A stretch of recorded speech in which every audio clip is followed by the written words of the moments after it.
კოლეგებო, ჩვენ სახელმწიფო აუდიტის სამსახურის ანგარიშზე გადავდა ბოლოს, როგორც გითხარით, გვექნება დადგენილებაზე კენჭის ხრა. სავარაუდოდ 2 საათზე ვნახოთ, როგორ გაგრძელდება ანგარიშის განხილვა. გთხოვთ, რომ იყოთ მობილიზებული, ბოლოს გვექნება კიდევ ერთი კენჭის ხრა. ახლა გადავდივართ შემდეგ საკითხზე, სახელმწიფო აუდიტის სამსახურის 2025 წლის საქმიანობის ანგარიში, მომხსენებელი გენერალური აუდიტორი ბატონი გიორგი გაბიტაშვილი. ბატონ გიორგი, გთხოვთ ტრიბუნასთან.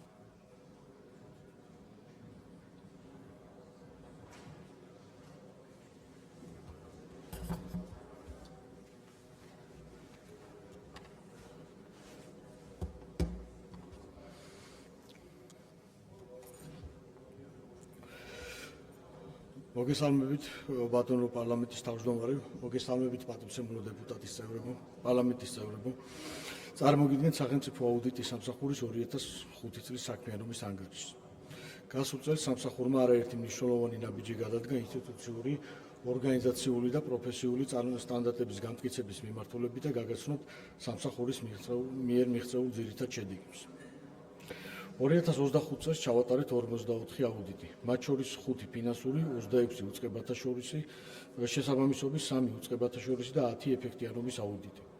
ჩატარებული ფინანსური აუდიტებით დავფარეთ 28.5 მილიარდ ლარზე მეტი, რაც ნაერთი ბიუჯეტის 95%-ია. საერთო ჯამში 2025 წელს 36.5 მილიონი ლარი შეადგინა ჩატარებული აუდიტებით გამოვლენილი დარღვევების თანხმობრივმა მაჩვენებელმა, რომელიც სისტემური ხასიათის ნაკლოვანებებს მოიცავს და ძირითადად უკავშირდებოდა საბიუჯეტო რესურსების არაეფექტიანი, არაეკონომიური და არამიზნობრივი გამოყენების შემთხვევებს, ასევე შესყიდვებისა და აქტივების მართვასთან დაკავშირებულ საკითხებს. ამასთან აუდიტის სამსახურის მიერ გაცემული რეკომენდაციების შესრულების შედეგად ბიუჯეტში დაბრუნდა ზედმეტად გადახდილი თანხები, მობილიზებული იქნა დამატებით შემოსავლები, ხოლო ზოგიერთ შემთხვევაში დაიზოგა საბიუჯეტო რესურსი. საანგარიშო პერიოდში დაბრუნებული დაზოგილი დამატებით მობილიზებული თანხის ჩამომაღლებულებამ შეასრულა 11.8 მილიონი ლარი. სამსახურის მიერ ჩატარებული რეალურ დროში აუდიტის ფარგლებში განხორციელებული შესწავლის შედეგად სატენდერო დოკუმენტაციაში ასახული ხარვეზებისა და არასწორად განსაზღვრული საჭიროებების გამო შეწყდა 9.2 მილიონი ლარის ღირებულების ტენდერი, შესაბამისად თავიდან იქნა აცილებული საბიუჯეტო რესურსების არაეკონომიური ხარჯვა. 2025 წელს მაღალი რისკის შემცველი გარემოებებიდან გამომდინარე, შემდგომი რეაგირებისთვის პროკურატურას გადაეგზავნა 17 აუდიტის ანგარიში და კონკრეტული ინფორმაცია. აქედან 4 საკითხი დაერთო უკვე მიმდინარე სისხლის სამართლის საქმეს, 13 შემთხვევაში დაიწყო გამოძიება ახალ სისხლის სამართლის საქმეზე. პროკურატურაში გადაგზავნილი მასალები თანხმობრივ გამოხატულებაში შეადგენს 80 მილიონ ლარს. წარმოგიდგენთ 2025 წელს ჩატარებული აუდიტების შედეგად გამოვლენილ სისტემური ხასიათის საკითხებსა და გამოწვევებს. როგორც მოგეხსენებათ, ფინანსური აუდიტის ფარგლებში სახელმწიფო აუდიტის სამსახური ამოწმებს და აფასებს საჯარო დაწესებულებების ფინანსურ ანგარიშგებას და გასცემს მოსაზრებებს ანგარიშის სისროლისა და სიზუსტეზე. 2005 წელს ჩატარებული 5 ფინანსური აუდიტიდან უპირობო მოსაზრება გაიცა 1 შემთხვევაში, პირობითი მოსაზრება 3 შემთხვევაში და 1 იყო უარყოფითი მოსაზრება. 2025 წელს სახელმწიფო აუდიტის სამსახური ინსტიტუციური განვითარების ახალ საფეხურზე გადავიდა და პირველად განხორციელდა სახელმწიფო ბიუჯეტის დაფინანსებაზე მყოფი ორგანიზაციების კონსოლიდირებული ფინანსური ანგარიშგების აუდიტი, ნაცვლად ინდივიდუალური სამინისტროების ფინანსური აუდიტისა. აღნიშნული შედეგად ნაერთი ბიუჯეტის თანხმობრივი დაფარვის მაჩვენებელი 95%-მდე გაიზარდა და შესაძლებელი გახდა აუდიტის საერთაშორისო სტანდარტებითა და შეფასებებით განსაზღვრული მოთხოვნების სრულად დაკმაყოფილება, მათ შორის ისეთი მნიშვნელოვანი ინსტრუმენტების ფარგლებში, როგორიც არის SAIPMF-ი, საერთაშორისო სავალუტო ფონდი და PEF-ს შეფასება. აღნიშნული მნიშვნელოვანი წინგადადგმული ნაბიჯია, რის შედეგადაც სახელმწიფო აუდიტის სამსახურის ფინანსური აუდიტის არსებული პრაქტიკა სრულ შესაბამისობაში მოვიდა უმაღლესი აუდიტორული ორგანიზაციების საერთაშორისო სტანდარტების მოთხოვნებთან. საანგარიშო პერიოდში ჩატარებული ფინანსური აუდიტების ფარგლებში გამოვლენილი გარემოებები აჩვენებს, რომ საჯარო სექტორში ფინანსური აღრიცხვა ანგარიშგების პროცესი გამოწვევებით ხასიათდება, რაც ამ მიმართულებით მუშაობის გაგრძელების საჭიროებაზე მიუთითებს. ერთოდ ფინანსური აუდიტის შედეგად სისტემური ნაკლოვანებები შეიძლება იდენტიფიცირებული იქნას შემდეგი მიმართულებით. არაფინანსური აქტივების აღრიცხვა ანგარიშგება, რაც გამოიხატება აღორიცხავი ნულოვანი ღირებულებით აღრიცხული დაზიანებული ან და გამოუყენებელი აქტივების არსებობაში, ექსპლუატაციისათვის გამოუსადეგარი მატერიალური მარაგების არსებობა, ფინანსური აქტივების აღრიცხვის საკითხი, მათ შორის დებიტორული და კრედიტორული დავალიანების მართვა.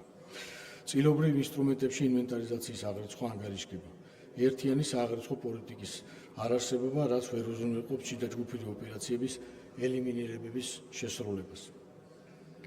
სასამართლო დავებისა და სხვა პირობითი ვალდებულებების აღრიცხვა ანგარიშგება, სავალდებულო ინვენტარიზაციის ჩატარება, ფინანსური აღრიცხვის სპეციალიზირებული საინფორმაციო სისტემების გამოუყენებლობა საბიუჯეტო ორგანიზაციების მიერ, საბიუჯეტო ორგანიზაციებში სააღრიცხო პოლიტიკის არარსებობა, ფინანსური ოპერაციების სათანადო დოკუმენტირება და სტრუქტურულ ერთეულებს შორის გამართული კომუნიკაცია, ფორმალური პროცესებისა და პროცედურების არარსებობა.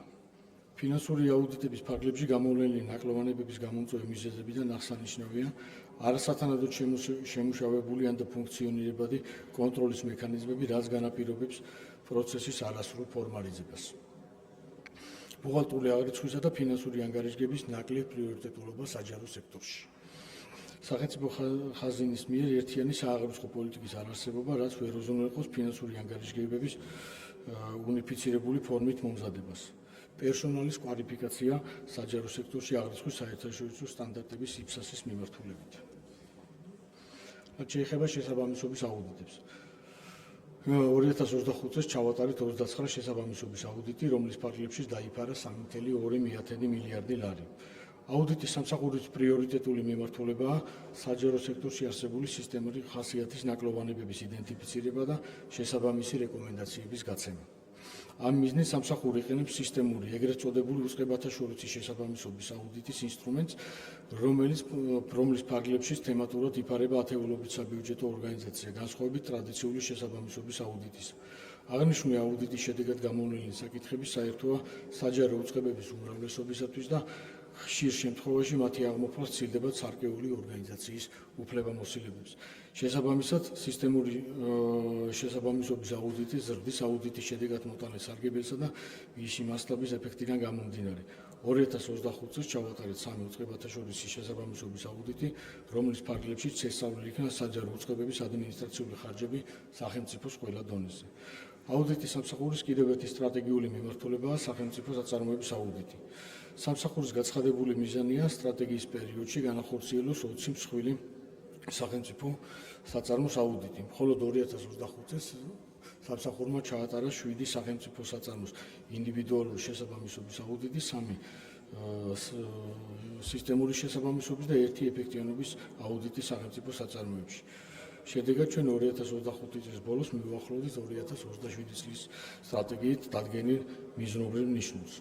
განხორციელებული შესაბამისობის აუდიტის ფარგლებში სამსახურის მიერ გამოვლენილი ნაკლოვანებები შესაძლებელია დაჯგუფდეს 4 ძირითადი სისტემური მიმართულებით. ეს არის სახელმწიფო შესყიდვების მართვა და მასთან დაკავშირებული საკითხები. როგორც მოგეხსენებათ, სახელმწიფო შესყიდვების შესაბამისობის აუდიტის შესწავლის ერთ-ერთი ძირითადი საგანია. ჩატარებულ აუდიტებში ამ კუთხით ნაკლოვანებები გამოვლენილია საბიუჯეტო ორგანიზაციების მიერ განხორციელებული შესყიდვების თითქმის ყველა ეტაპზე, მათ შორის საჭიროებების იდენტიფიცირების, ბაზრის კვლევის, ასევე სატენდერო პროცედურების განხორციელების და უშუალოდ შესრულების ეტაპზე. აღნიშნული ნაკლოვანებები წარმოშობს საბიუჯეტო სახსრების არაეკონომიური, არაპროდუქტიული და არაეფექტიანი განკარგვის რისკებს. სახელმწიფო აქტივების მართვა. ამ მიმართულებით გამოვლინდა საბიუჯეტო ორგანიზაციების მიერ აქტივების არაეფექტიანი გამოყენების შემთხვევები, ბიუჯეტში მიუმართავი სახსრები, ქონების სარგებლობის უფლების გადაცემასთან დაკავშირებული ხარვეზები და სხვა. ორგანიზაციული და პერსონალის მართვა. გამოვლენილი ნაკლოვანებები ძირითადად უკავშირდება ორგანიზაციების შიდა მმართველობის არაეფექტიანობასა და ადამიანის რესურსების მართვასთან დაკავშირებულ ხარვეზებს. საბიუჯეტო რესურსების მართვა მოიცავს ცალკეული საჯარო უწყებების მიერ ბიუჯეტის არარაციონალურად ან და არამიზნობრივად გამოყენების შემთხვევებს, ასევე ბიუჯეტის დაგეგმვასა და შესრულებასთან დაკავშირებულ საკითხებს. აუდიტის სამსახურის პრიორიტეტული და სტრატეგიული მიმართულებაა ეფექტიანობის აუდიტი, რომელიც შეისწავლის სახელმწიფო პროგრამებისა და პროექტების ფარგლებში მიღწეული შედეგებისა და ამ პროცესში საბიუჯეტო რესურსების გამოყენების ეკონომიურობას, ეფექტიანობასა და პროდუქტიულობას. ეფექტიანობის აუდიტის რეკომენდაციების შესრულება ხელს უწყობს საჯარო მმართველობის ხარისხის გაუმჯობესებას. 2025 წელს ჩავატარეთ 10 ეფექტიანობის აუდიტი და შევისწავლეთ ისეთი მნიშვნელოვანი საკითხები, რომლებიც განსაკუთრებით აქტუალურია ჩვენი საზოგადოებისთვის. აუდიტის შედეგებიდან გამომდინარე, გავეცეთ მნიშვნელოვანი რეკომენდაციები, რომელთა დეტალური განხილვაც მოხდა საფინანსო საბიუჯეტო კომიტეტთან არსებული აუდიტის ჯგუფის პარალელში. ვფიქრობ, რომ აღნიშნული რეკომენდაციების შესრულება ხელშეუწყობს საჯარო მმართველობის ზოგიერთ სფეროში ეფექტიანობის ამაღლებას. აუდიტორული საქმიანობის კუთხით შევეხები კიდევ ერთ მნიშვნელოვან მიმართულებას საერთაშორისო ორგანიზაციების მიერ დაფინანსებული პროექტების აუდიტს. 2018 წლიდან აუდიტის სამსახურის საერთაშორისო ორგანიზაციების მიერ დაფინანსებული პროექტების აუდიტორია ჩვენს რეგიონში. ვთვლით, რომ საერთაშორისო ორგანიზაციების მიერ აღიარება ჩვენს მიერ ჩატარებული აუდიტების მაღალ ხარისხსა და სტანდარტზე მიუთითებს. 2025 წელს ჩვენ ჩავატარეთ მსოფლიო ბანკის მიერ დაფინანსებული მსხვილი პროექტის საქართველოს ადამიანური კაპიტალის პროგრამის ფინანსური აუდიტი და ასევე განვახორციელეთ პროგრამის პარალელში დაგეგმილი შედეგებისა და ინდიკატორების მიღწევის დამოუკიდებელი ვერიფიკაცია. სწორედ აუდიტის სამსახურის ვერიფიკაციის ანგარიშის საფუძველზე მსოფლიო ბანკის მხრიდან მიიღება გადაწყვეტილება პროექტით გათვალისწინებული ტრანშების ქვეყნისთვის გამოყოფის შესახებ. 2025 წელს სახელმწიფო აუდიტის სამსახურმა მოამზადა მესამე ვერიფიკაციის ანგარიში, რომელიც დაერთო აუდიტის სამსახურის მოხსენებას საქართველოს 2024 წლის სახელმწიფო ბიუჯეტის წლიური შესრულების ანგარიშის შესახებ. ასევე აღნიშნა, რომ ახლახან წარმატებით დასრულდა მოლაპარაკება აზიის განვითარების ბანკთან, რის შედეგადაც სახელმწიფო აუდიტის სამსახურმა დაიწყო საფინანსო ინსტიტუტის მიერ დაფინანსებული ერთი კაპიტალური პროექტის აუდიტი. აღნიშნული თანამშრომლობა მომავალშიც გაგრძელდება. სახელმწიფო აუდიტის სამსახურის მთავარი მიზანია მოქალაქეებისთვის ღირებულების შექმნა, რაც შესაძლებელია აუდიტის ფარგლებში გაცემული რეკომენდაციების პრაქტიკაში დანერგვით. აუდიტის სამსახურის პრიორიტეტია რეკომენდაციების დროული შესრულების ხელშეწყობა პარლამენტთან და საბიუჯეტო ორგანიზაციებთან ეფექტიანი კომუნიკაციითა და თანამშრომლობით. 2020-25 წლებში აუდიტის სამსახურმა გასცა 3200-ზე მეტი რეკომენდაცია. რეკომენდაციების 79% სრულად ან ნაწილობრივ არის შესრულებული, 11% მიმდინარეა, ხოლო 10% შეუსრულებელი. რეკომენდაციების შესრულების დადებითი ტენდენცია შეინიშნება ცენტრალური ხელისუფლების დონეზე გაცემულ რეკომენდაციებზე, რომელიც ბოლო 5 წლის განმავლობაში 47%-დან 61%-მდე გაიზარდა. მნიშვნელოვანია აღინიშნოს, რომ ამას ხელი შეუწყო პარლამენტთან მჭიდრო კოორდინაციამ და ანგარიშების აუდიტის ჯგუფის ფორმატში ინტენსიურმა განხილვამ. გამოწვევად რჩება მუნიციპალიტეტებზე გაცემული რეკომენდაციების შესრულების მდგომარეობა, სადაც მხოლოდ რეკომენდაციების 36%-ია სრულად შესრულებული, ნაწილობრივ შესრულებულია 53%, მიმდინარეა 6%, ხოლო შეუსრულებელია 15%. მოგეხსენებათ, რომ ჩვენ გავცემთ ორი ტიპის რეკომენდაციებს: სტანდარტურს და სისტემურს. მნიშვნელოვანს. სისტემური რეკომენდაციები, რომელთა შესრულებასაც შესაძლოა ჰქონდეს მაღალი ზეგავლენა საჯარო სექტორის მიმდინარე პროცესებსა და ბიუჯეტზე. სისტემური რეკომენდაციების შესრულება საბიუჯეტო ორგანიზაციების მხრიდან მეტ ძალისხმევას მოითხოვს, თუმცა მათი დანერგვით მიღებული სარგებელი გაცილებით მაღალია. ამ პერიოდში სამსახურმა გასცა 1300-ზე მეტი მნიშვნელოვანი რეკომენდაცია, საიდანაც სრულად შესრულებულია 54%. ცენტრალური ხელისუფლების დონეზე ეს მაჩვენებელი შედარებით მაღალია და 66% შეადგენს.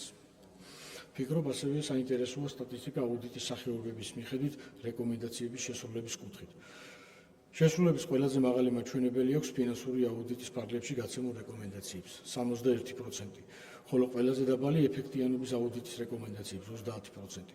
აღნიშნული მნიშვნელოვანწილად განპირობებულია ეფექტიანობის აუდიტების ანგარიშთან გამომდინარე რეკომენდაციების შესრულების მეტი სირთულეთა და შესრულების პროცესის ხანგრძლივობით.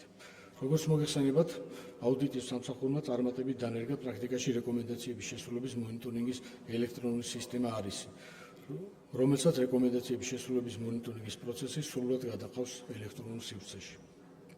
არსებული მდგომარეობით სისტემაში ჩართულია 13 სამინისტრო და მათ დაქვემდებარებაში მყოფი 130-მდე საბიუჯეტო ორგანიზაცია, ორივე ავტონომიური რესპუბლიკა, 69 მუნიციპალიტეტი და ყველა სახელმწიფო რწმუნებულის ადმინისტრაცია, ასევე 13 სახელმწიფო საწარმო. სისტემის მეშვეობით მონიტორინგი უკვე ხორციელდება 2021-2025 წლებში გაცემულ 1800-ზე მეტ რეკომენდაციას. 2021 წლიდან აუდიტის სამსახური ყოველწლიურად ამზადებს და საფინანსო საბიუჯეტო კომიტეტს წარუდგეს ანგარიშს აუდიტის რეკომენდაციების შესრულების მდგომარეობის შესახებ, რომელიც მოიცავს დეტალურ ინფორმაციას რეკომენდაციების შესრულების ტენდენციებისა და ამ კუთხით არსებულ გამოწვევებთან დაკავშირებით. პარლამენტარ ურთიერთობის კუთხით მინდა აღნიშნო, რომ აუდიტის სამსახურის მნიშვნელოვანი პლატფორმაა საფინანსო საბიუჯეტო კომიტეტთან არსებული აუდიტის ჯგუფი. 2025 წელს ჯგუფმა განიხილა 31 აუდიტის ანგარიში, რაც ისტორიულად მაღალი მაჩვენებელია. განხილული აუდიტებიდან 10 ფინანსურია, 9 შესაბამისობის და 12 ეფექტიანობის. საჯარო ფინანსების მართვის სფეროში საზედამხედველო როლის გაძლიერებასა და ჩვენი რეკომენდაციების უკეთ შესრულების მიზნით პარლამენტსა და მის კომიტეტთან მჭიდრო თანამშრომლობა აუდიტის სამსახურის პრიორიტეტად რჩება. სამსახურის მიერ დასახელებული სტრატეგიული მიზნის მიღწევის ერთ-ერთი ძირითადი წინაპირობაა მაღალკვალიფიციური და პროფესიონალი კადრების მოზიდვა და შენარჩუნება. შესაბამისად, ჩვენს მიერ განხორციელებული მრავალი აქტივობა მიმართულია ადამიანური რესურსების შესაძლებლობების გაძლიერებისა და პროფესიული განვითარებისკენ. აუდიტის სამსახურში დანერგილი გვაქვს თანამშრომელთა საქმიანობის შეფასების სისტემა, რომლის საშუალებითაც განისაზღვრება თანამშრომელთა პროფესიული განვითარების საჭიროებები და ახალისების წინაპირობები. აღსანიშნავია, რომ 2025 წელს 240-მდე თანამშრომელმა აიმაღლა კვალიფიკაცია სხვადასხვა მიმართულებით. მიმდინარეობს თანამშრომელთა უწყვეტი განათლების სისტემის დანერგვაზე მუშაობა, რომელიც თანამედროვეობის გამოწვევების საფასუხოდ მეტად მოქლის გახდის პროცესს და თანამშრომელთა კვალიფიკაციას თანამიმდევრულად დაამახვილებს. ჩვენს გამოცდილებასა და რესურსს აქტიურად ვიყენებთ საჯარო სექტორში პრევენციული მექანიზმების დანერგვისა და საჯარო მოხელეთა კვალიფიკაციის ამაღლების მიმართულებით. აღნიშნულს წარმატებით ახორციელებს აუდიტის სამსახურის CIP საჯარო აუდიტის ინსტიტუტი. ინსტიტუტის ტრეინინგები ეხება ისეთ საკითხებს, რომლების გამოწვევას წარმოადგენს საბიუჯეტო ორგანიზაციებისთვის და მიზნად ისახავს მოხელეთა პროფესიული განვითარებით საჯარო უწყებების ეფექტიანობის ზრდას. მაგალითისთვის, ინსტიტუტი ახორციელებს სახელმწიფო შესყიდვების, შიდა აუდიტის, პროგრამული ბიუჯეტირების, საბიუჯეტო კანონმდებლობის, ინვენტარიზაციის, აღრიცხვა ანგარიშების, პროექტების მართვის, სტრატეგიული დაგეგმვის და მრავალი მსგავსი ტიპის სასწავლო პროგრამას. 2025 წელს ინსტიტუტის მიერ განხორციელებულ 37 სასწავლო ღონისძიებასა და ტრეინინგში საერთო ჯამში მონაწილეობა მიიღო 1131 მსმენელმა. საჯარო სექტორის აუდიტორული მომსახურების სასერტიფიკატო პროგრამა გაიარა 18 პირმა. გასულ წელს ინსტიტუტმა მოიპოვა საგანმანათლებლო ორგანიზაციების მართვის სისტემის ISO სერტიფიკატი. აღნიშნული ხაზს უსვამს ინსტიტუტის შესაბამისობის და სწავლების ხარისხის საერთაშორისო კრიტერიუმებთან. და ბოლოს, რაც შეეხება სახელმწიფო აუდიტის სამსახურის ფინანსებს, როგორც მოგეხსენებათ, ჩვენი ფინანსური ანგარიშგების აუდიტს ატარებს პარლამენტის მიერ შერჩეული მსოფლიოს 4 უმსხვილესი აუდიტორული კომპანიიდან ერთ-ერთი. 2025 წლის ფინანსური აუდიტი ჩაატარა PricewaterhouseCoopers საქართველოს და სამსახურის ზედიზედ მერვე წელი აიღებს უპირობო დასკვნას, რაც ნიშნავს, რომ ჩვენი ფინანსური ანგარიშგება მომზადებულია საქართველოს კანონმდებლობის სრული დაცვით.